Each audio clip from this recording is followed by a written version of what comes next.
A passenger plane bound for London's Gatwick airport has crashed in India, killing 290 people. Officials say there is just one survivor of the air disaster, a British man who was travelling with his brother. The Air India plane went down in a residential area just minutes after taking off from the western city of Ahmedabad. There were 242 people on board the flight. 11 of them were children. Viewers may find images in this report distressing.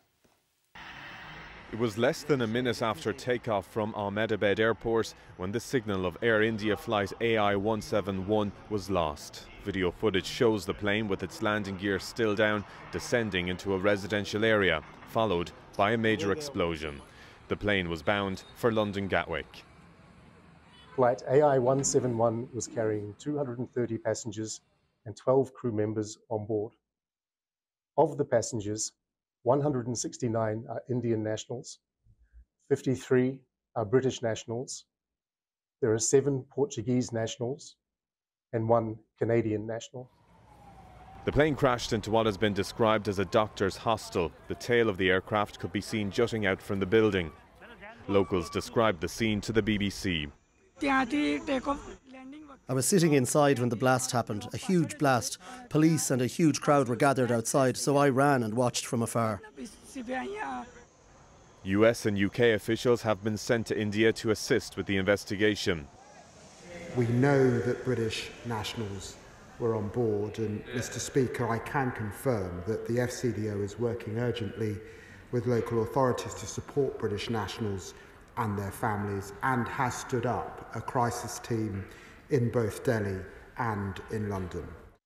Indian Prime Minister Narendra Modi posted on social media saying that the tragedy had stunned and saddened people, adding that it is heartbreaking beyond words, and in this sad hour his thoughts are with everyone affected by it. This afternoon it was reported that one British man had survived the crash and was taken to hospital. He said he heard a loud noise and then the plane crashed. This file footage shows the interior of the Boeing 787 Dreamliner, a wide-body twin-engine plane. Boeing says the model has carried out more than 5 million journeys in its 14 years of service. The Tata Group, which owns Air India, has pledged financial compensation to the families of the victims. India's aviation minister has vowed that no stone will be unturned as investigators try to find out what happened to flight AI-171. And Tommy joins us now from Gatwick Airport. Tommy, awful news, especially for those who had relatives on board the plane. The one bright spot, as you mentioned there, the miraculous survivor of one of the passengers. Yeah, it's an incredible story, David, to emerge from what was otherwise a devastating day. He was a British national. His name was Vishwas Kumar Ramesh. Incredibly, he was actually seen walking away from the scene, and he was also able to contact family members here in the UK to tell them that he was okay. He's now in hospital and is being treated for his injuries. Unfortunately, we also know this evening, however, that more than 200 bodies have been recovered from the site.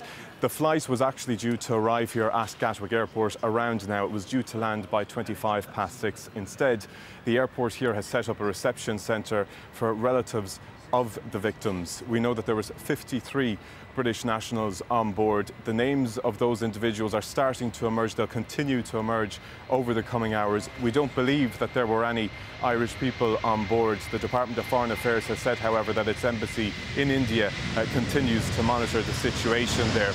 The UK and the US have both sent officials over to India to assist with the investigation there, and that is surely where the focus will now turn as people try to find out what happened to this Air India flight. OK, London correspondent Tommy Maskell, thank you for that. Returning now to the Ahmedabad air disaster, we're joined in studio by aviation expert Kevin Byrne, a former Lieutenant Colonel in the Air Corps and an airport safety and security auditor. Kevin, thank you so much for joining us. I mean, first and foremost, this is a tragedy for those who have lost their lives. Sure. But inevitably questions will be asked and it will take some time to reach concrete conclusions. But at this early stage, What are you thinking? What are the theories? Well, let me just talk about the 787 Dreamliner, because I sat in the first one to come into Dublin in about 13 years ago. Ethiopian Airways brought it in to show us, and it's a fine modern aircraft. It's Boeing's first effort at fly-by-wire, digital fly-by-wire, and it's also made mostly of carbon fibre, not the metals that we usually have like that.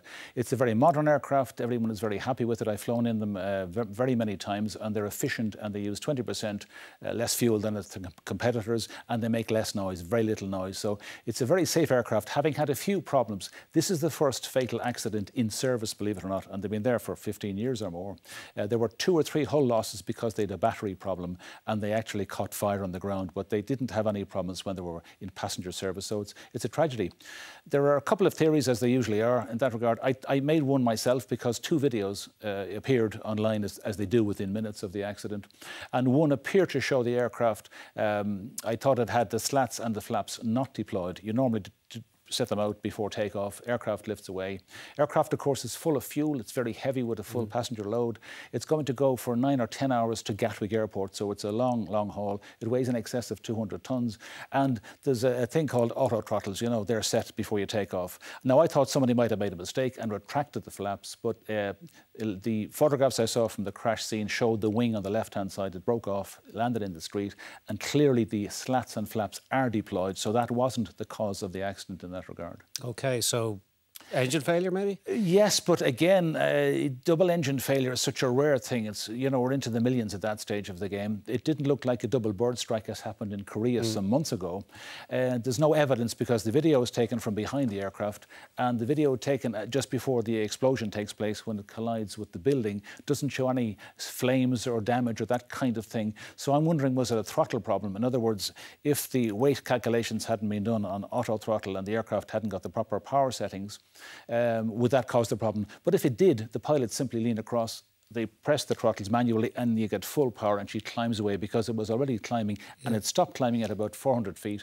Undercarriage still down, and then it collided with the building in the town centre. Now, they did send a mayday, a non-specific mayday from the cockpit, so they knew something was wrong. It looks as if that is the case. In normal case, there's a pilot flying and a non-pilot flying, and the non-pilot flying does the radios, navigations, that kind of thing, and he would have made the call to the air traffic services.